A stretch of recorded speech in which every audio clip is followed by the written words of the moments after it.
A ka mundësi që muslimanit i thot vetës e ti se jam musliman, ndërsa ti frikët dikojt ma shumë se Zotit vet? A ka mundësi që muslimanit i thot vetës musliman, e të shpreson dhe të lakmon nga dikush ma shumë se nga Zoti vet? A ka mundësi që dikush vetës ti thot musliman, e pastaj ti përgjigjet të gjithëve, vetëm Zotit vet mos ti përgjigjet? Para të thënë selefët, si të donë Allahu Azza wa Jall një njeri që e thërët Allahu 5 herë të komunikon me ta, e ai nuk pranon të komunikon me Zotin e vet, si po tonë ti me dosh Zoti jot. Pra të parë tonë thot ai që ka dëshirë të komunikon, të bisedon me Zotin e vet, le të bën namaz. Ndërsa ai që ka dëshirë që Allahu Azza wa Jall të komunikon me ta, le të lexon Kur'an. Gjatë namazit dhe të ndërshëm ne komunikojmë me Zotin tonë, ndërsa ndajshda gjatë leximit të Kur'anit është Allahu që komunikon me ne.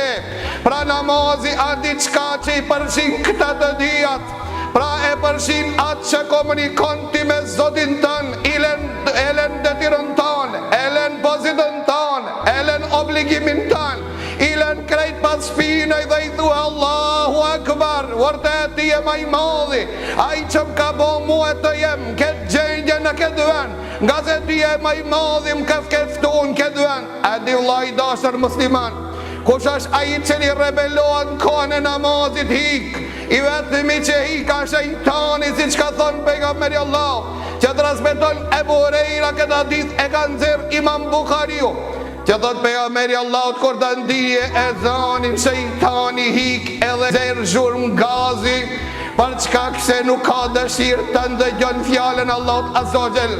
Mirë por i kthehet sirish e pastaj kur therët i ka meti hik, nga se s'mund të përballoje.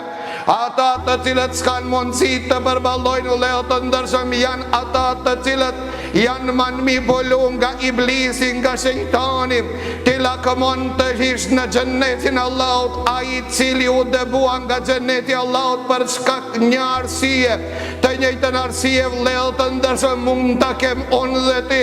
A din cila ishte arsye iblisi që Allahu Azza wa Jall e nxori nga xhenneti, siç transmetohet me disa transmetime se shejtani adhuroi Allahun Azza wa Jall 8000 vite, e pastaj o rebelua ndaj Zotit vet, nuk pranoi vetëm një sejdë Zotit vet me ja bë, nuk pranoi vetëm një urdhër të Zotit vet me praktiku. Allahu e nxori nga xheneti, e boni lanet dhe mallkoi, ndërsa unë dhe ti tentojmë të jem xhenet li pa asnjë sejdë të me pa ja bë Allahut Azza wa Jall asnjë sejdë. Para mendo dallimin, diferencën e madhe mes neve dhe atinve.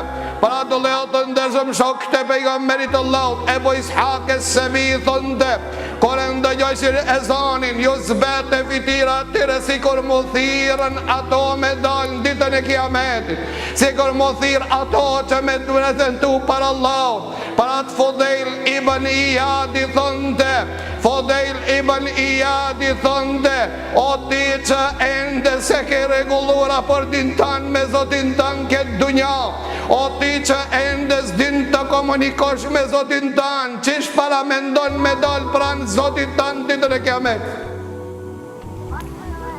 Si e mendon ti me dalë nga ditu para Allahut ditën e kiametit? Kurse ende si e gati të dilës para Zotit tanë këtë dunja, dhe thënte Omer ibn Abdul Aziz, s'ka sen më të vlerëshme të Allah, pas të uhidit dhe besimit se namazi. E nëse dëshiron me ditë çfarë pozite kete Zoti jot, këshire namazi çfarë pozite ka në zemrën tone, aq sa ka pozit namazin zemrën tone, qaq ke pozitit e Zoti jot. Aq sa namazi ka pozit zemrën tone, aq sa kujdesash për namazin tan, aq ke pozitit e Zoti jot.